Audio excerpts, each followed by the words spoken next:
Hello friends, I hope you are all going well. आज हम राजस्थान नगरपालिका अधिनियम 2009 में एग्जीक्यूटिव ऑफिसर, रेवेन्यू ऑफिसर के नए सिलेबस के अनुसार राजस्थान के शहरी क्षेत्रों में संचालित कुछ महत्वपूर्ण योजनाओं को डील करने वाले हैं, जो कि एग्ज़ाम के पॉइंट ऑफ व्यू से एग्जीक्यूटिव ऑफिसर, रेवेन्यू ऑफिसर के एग्ज़ाम के पॉइंट ऑफ व्यू से बहुत अच्छा प्रोपोर्शन रखती हैं और बहुत इंपॉर्टेंट है। तो उससे पहले हम म्यूनसिपैलिटी को लेकर एक बेसिक ओवरव्यू ले लेते हैं कि जो म्यूनसिपैलिटी है, नगरपालिका है, इसका संविधान में अपना एक भाग है, भाग 9 के part 9A in the constitution is municipality, जो कि आर्टिकल 243P से लेकर 243ZG तक बता रखा है नगरपालिका के बारे में। अब म्यूनसिपैलिटी को अर्बन लोकल गवर्नमेंट भी कहा जाता है और ये कॉन्स्टिट्यूशन में इंसर्ट हुआ था 74th अमेंडमेंट एक्ट 1992 के वर्च्यू से। अब योजनाओं की अगर हम बात करते हैं तो कुछ योजनाएं होती है केंद्र सरकार की और कुछ योजनाएं होती है राज्य सरकार की, और इनको इम्प्लीमेंट कराने के लिए नगरपालिका का महत्वपूर्ण योगदान रहता है। योजनाओं को पढ़ने से पहले हम कुछ बातों का ध्यान में रख लेना सही होगा, जिनसे MCQ बनते हैं।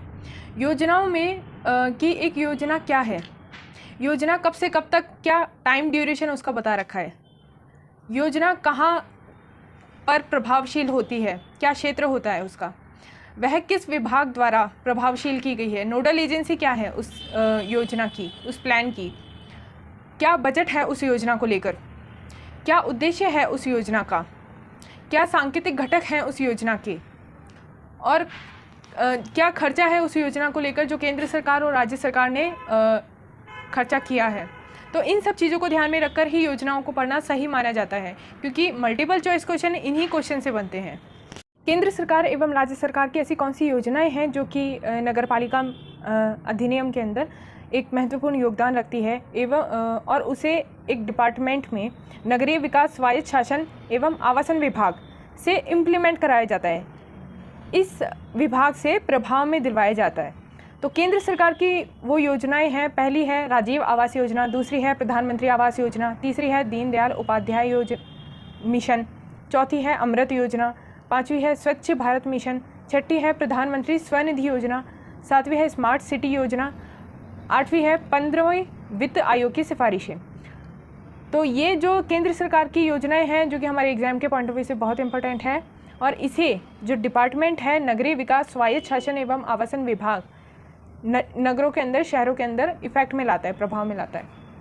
अब स्टेट गवर्नमेंट की ऐसी कौन सी योजनाएं हैं जो कि इस डिपार्टमेंट अपने इम्प्लीमेंट में लाता है? तो पहली है मुख्यमंत्री जल स्वावलंबन योजना, दूसरी है इंदिरा गांधी शहरी क्रेडिट कार्ड योजना, तीसरी है इंदिरा रसोई योजना, चौथी है लघु एवं मध्यम कस्बों हेतु शहरी विकास योजना, पाँचवीं है राजस्थान शहरी विकास निधि योजना, छठी है शहरी जनभागी योजना, सातवीं है ऊर्जा बचत योजना, आठवीं है चुंगी पुनर्भरण योजना, नौवीं है रोडसिको और 10वीं है छठे राज्य वित्त आयोग की सिफारिशें। तो ये कुछ योजनाएं हैं जो कि केंद्र सरकार एवं राज्य सरकार द्वारा चलवाई गई है, और इसे नगरपालिका का रोल होता है, एक योगदान होता है डिपार्टमेंट का, स्वायत्त शासन विभाग का, कि वो नगरों के अंदर, शहरों के अंदर प्रभाव में लाए। केंद्र सरकार की पहली योजना राजीव आवास योजना। योजना अंतर्गत अजमेर शहर के slum free city plan of action को भारत सरकार द्वारा स्वीकृति किया जा चुका है एवं जयपुर, जोधपुर, कोटा, भरतपुर, बीकानेर, अलवर, चित्तौड़गढ़, प्रतापगढ़ के slum free city plan of action का प्रारूप तैयार किया जा चुका है। योजना अंतर्गत भारत सरकार से 16 शहरों के लिए राशि रुपये 903.15 करोड़ रुपए की परियोजना लागत की 19 परियोजनाएं स्वीकृत की गई है, जिसमें कुल 16,132 आवासों का निर्माण करने के साथ साथ आधारभूत सुविधाएं उपलब्ध करवाई जाएगी। स्वीकृत 16,132 आवासों में से इस योजना के अंतर्गत 7,065 आवासों का निर्माण पूर्ण कर 3,667 आवासों का आवंटन किया जा चुका है तथा 1,612 आवास निर्माणाधीन है। योजना अंतर्गत स्वीकृत परियोजनाओं को भारत सरकार द्वारा सबके लिए आवास HFA में सम्मिलित किया जा चुका है। राजीव आवास योजना के सभी कार्य पूर्ण होने की संभावित तिथि 31 मार्च 2022 है। केंद्र सरकार की दूसरी योजना है प्रधानमंत्री आवास योजना। क्या है प्रधानमंत्री आवास योजना?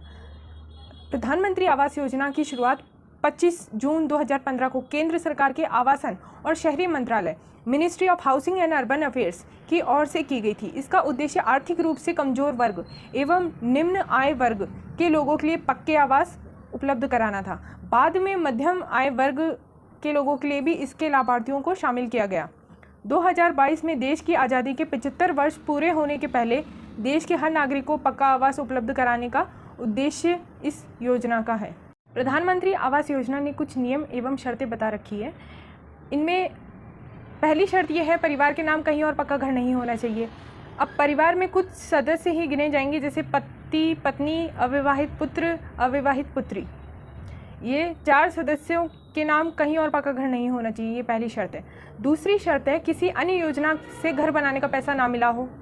किसी अन्य योजना से घर बनाने का पैसा ना मिला हो। तीसरी शर्त है, घर का क्षेत्रफल 200 वर्ग मीटर से अधिक नहीं होना चाहिए। चौथी शर्त है, संपत्ति पर आपका कानूनी रूप से अधिकार होना चाहिए, एक लीगल ऑनरशिप होनी चाहिए वहाँ पे। चौथी शर्त बता रखी है, EWS और LIG परिवार की सालाना 6 लाख से अधिक आय नहीं होनी चाहिए। इसकी अगली शर्त है, MIG 1 और MIG 2 की सालाना आय 12 लाख से अधिक नहीं होनी चाहिए। MIG मतलब होता है मिडिल इनकम ग्रुप। और अंतिम शर्त यहाँ बता रखी है, पति या पत्नी कोई भी आवेदन कर सकता है। प्रधानमंत्री आवास योजना के अंतर्गत बैंक लोन और ब्याज संबंधी कुछ नियम बता रखे हैं, जिसमें पहला है, अधिकतम 12 लाख तक के लोन पर सब्सिडी मिल सकती है। दूसरा है, लोन पर 3 से 6.5% तक कम ब्याज चुकानी पड़ती है। तीसरा है, 20 साल में चुकाना पड़ता है पूरा लोन। चौथा है, ऑनलाइन कर सकते हैं EMI की गणना। अब बात आती है कि आवेदन कहाँ से कर सकते हैं, where to apply the application. तो इसमें योजना की वेबसाइट के माध्यम से भी आवेदन कर सकते हैं, CSC सेंटर के माध्यम से भी कर सकते हैं, और बैंक की शाखा या वेबसाइट की मदद से भी आवेदन किया जा सकता है। एप्लीकेशन ID से चेक कर सकते हैं आवेदन का स्टेटस। और साथ ही साथ यह जानना भी बहुत ज़रूरी है कि 3 से 4 महीने का लग सकता है टाइम इस योजना के अंतर्गत।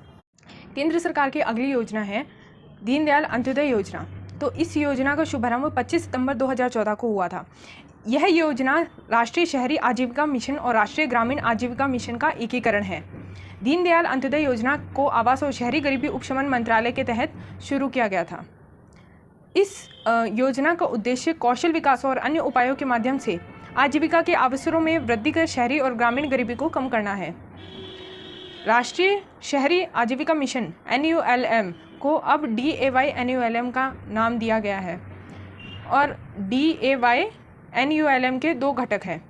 पहला, दीनदयाल अंत्योदय योजना के रूप में नामित शहरी घटक को आवास और शहरी गरीबी उपशमन मंत्रालय का द्वारा लागू किया जाएगा। दूसरा, दीनदयाल उपाध्याय ग्रामीण कौशल योजना के रूप में नामित ग्रामीण घटक को दीनदयाल विकास मंत्रालय द्वारा लागू किया जाएगा। और इस योजना की कुछ मुख्य विशेषताएं हैं, जैसे मिशन के तहत शहरी गरीबी को प्रशिक्षित कर कुशल बनाने के लिए 15,000 से 18,000 का प्रावधान दे रखा है इसमें। दूसरा दे रखा है, सामाजिक और वित्तीय जरूरतों को ध्यान में रखते हुए स्वयं सहायता समूहों सेल्फ हेल्प कम्युनिटी के सदस्यों के प्रशिक्षण के लिए प्रत्येक समूह को 10,000 का प्रारंभिक समर्थन दिया जाता है। तीसरा है, सूक्ष्म उद्यमों और समूह उद्यमों की स्थापना के लिए स्वरोजगार को बढ़ावा दिया जाएगा।